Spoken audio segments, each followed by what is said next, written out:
একটা প্রশ্ন দিয়ে শুরু করা যাক। মহাভারতের 5 পাণ্ডবের মধ্যে এমন একজন ছিলেন যিনি নাকি ভবিষ্যৎ দেখতে পারতেন। মানে সামনে কি ঘটতে চলেছে, কে বাঁচবে কে মরবে, এমনকি কুরুক্ষেত্রের যুদ্ধের ফলাফলও নাকি তার অজানা ছিল না। কিন্তু আরো অবাক করা একটা বিষয় হলো, এই অসাধারণ ক্ষমতা তিনি নাকি পেয়েছিলেন নিজের পিতার মৃতদেহের অংশ খেয়ে। জানেন কি তিনি কে? শুনতে অবিশ্বাস্য লাগলেও মহাভারতের এক রহস্যময় চরিত্রকে ঘিরে এমনই একটা গল্প বহু দিন ধরে প্রচলিত আছে। আর সেই চরিত্রটা হলো পাণ্ডবদের কনিষ্ঠ ভাই সহদেব। মহাভারতের বিভিন্ন জায়গায় সহদেবকে একজন অসাধারণ জ্যোতিষী, দূরদর্শী এবং গণক হিসাবে উল্লেখ করা হয়েছে। অনেক প্রাচীন গ্রন্থেই বলা হয়েছে যে তিনি সময় আর গ্রহ নক্ষত্রের গতিবিধি দেখে ভবিষ্যৎ সম্পর্কে বেশ নির্ভুল ধারণা করতে পারতেন। কিন্তু প্রশ্নটা হচ্ছে, তিনি এমন জ্ঞান পেলেন কিভাবে?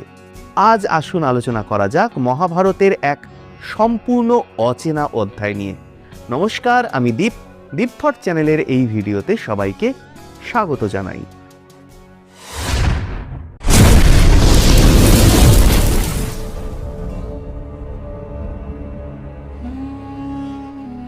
দক্ষিণ ভারতের বেশ কিছু লোক মহাভারত আর আঞ্চলিক কাহিনীতে এই নিয়ে একটা অদ্ভুত গল্প পাওয়া যায়। সেখানে বলা হয় যে পাণ্ডবদের পিতা মহারাজ পাণ্ডু মৃত্যুর আগে তার ছেলেদের একটা অস্বাভাবিক নির্দেশ দিয়েছিলেন। তিনি নাকি বলেছিলেন তার মৃত্যুর পর যেন তার দেহের কিছু অংশ খাওয়া হয়। পাণ্ডুর বিশ্বাস ছিল মানুষের সারা জীবনের জ্ঞান, অভিজ্ঞতা আর প্রজ্ঞা কোনো না কোনোভাবে তার শরীরের মধ্যেই জমা থাকে। তাই তার দেহের অংশ ভক্ষণ করলে সেই জ্ঞানও নাকি তার সন্তানদের মধ্যে চলে যেতে পারে।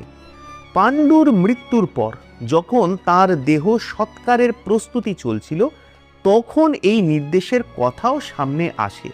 কিন্তু যুধিষ্ঠির, ভীম, অর্জুন কেউই এই ভয়ঙ্কর কাজটা করার সাহস পেলেন না। এমনকি নকুলও পিছিয়ে গেলেন। কিন্তু কনিষ্ঠ পাণ্ডব সহদেব পিতার শেষ ইচ্ছা অমান্য করতে পারলেন না। লোকবাখ্যা অনুযায়ী সহদেব তার পিতার মস্তিষ্কের কিছু অংশ খেয়েছিলেন। আর ঠিক সেই মুহূর্ত থেকে তার মধ্যে এক অদ্ভুত পরিবর্তন ঘটে।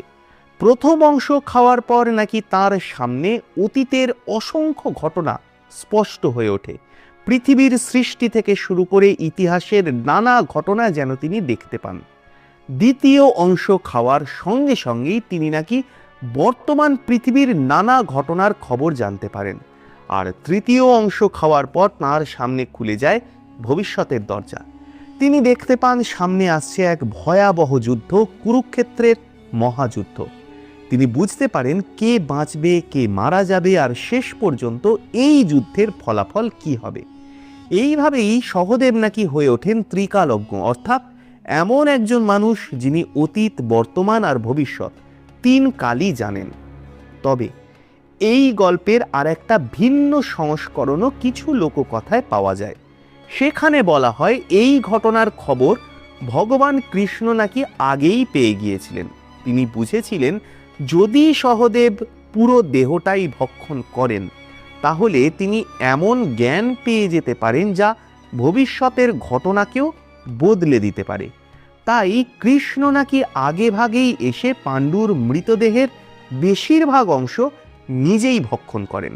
ফলে সহদেবের ভাগে পড়ে শুধু মস্তিষ্কের কিছু অংশ, বা মতান্তরে 3টে আঙুল। সেই কারণে তিনি অনেক কিছু জানলেও সম্পূর্ণ সর্বজ্ঞ হয়ে ওঠেননি। এরপর আরও একটা গুরুত্বপূর্ণ ঘটনা ঘটে। যখন সহদেব ভবিষ্যতের অনেক কিছু জানতে শুরু করেন, তখন কৃষ্ণ তাকে একটা কঠোর সতর্ক বার্তা দেন। তিনি বলেন যদি সহদেব নিজে থেকে ভবিষ্যতের কোনো গোপন কথা কাউকে বলে দেন, তাহলে সেই মুহূর্তেই তার মস্তক দ্বিখণ্ডিত হয়ে যাবে। আর ঠিক সেই কারণেই সহদেব জীবনের শেষ পর্যন্ত চুপ করেছিলেন। তিনি জানতেন কর্ণ তার জ্যেষ্ঠ ভাই, তিনি জানতেন পাশা খেলায় কি ঘটতে চলেছে, তিনি জানতেন কুরুক্ষেত্রের যুদ্ধ কতটা ভয়াবহ ধ্বংস ডেকে আনবে, তবু তিনি কিছুই বলেননি। এই নীরবতাই সহদেবকে মহাভারতের সবচেয়ে রহস্যময় চরিত্রগুলোর একটাতে পরিণত করেছে। তবে এখানে একটা গুরুত্বপূর্ণ বিষয় মনে রাখা দরকার। পাণ্ডুর দেহ ভক্ষণ করে ত্রিকালজ্ঞ হওয়ার এই গল্পটা কিন্তু ব্যাসদেব রচিত মহাভারতের মূল সংস্করণে সরাসরি পাওয়া যায় না।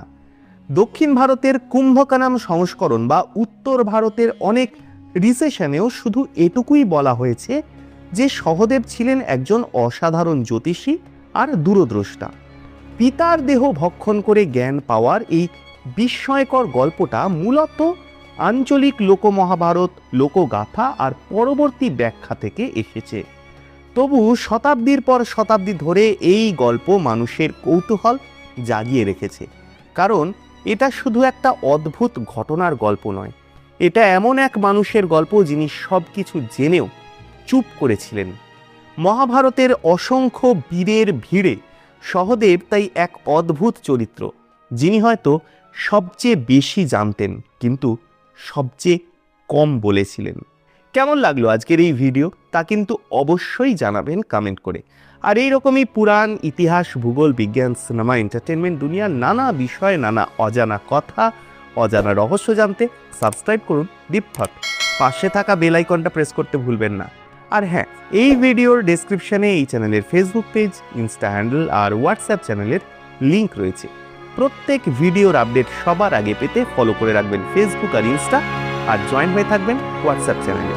আর প্রত্যেক রবিবার সন্ধ্যে ঠিক 7টায় চোখ রাখুন কেবলমাত্র ডিপ থটে।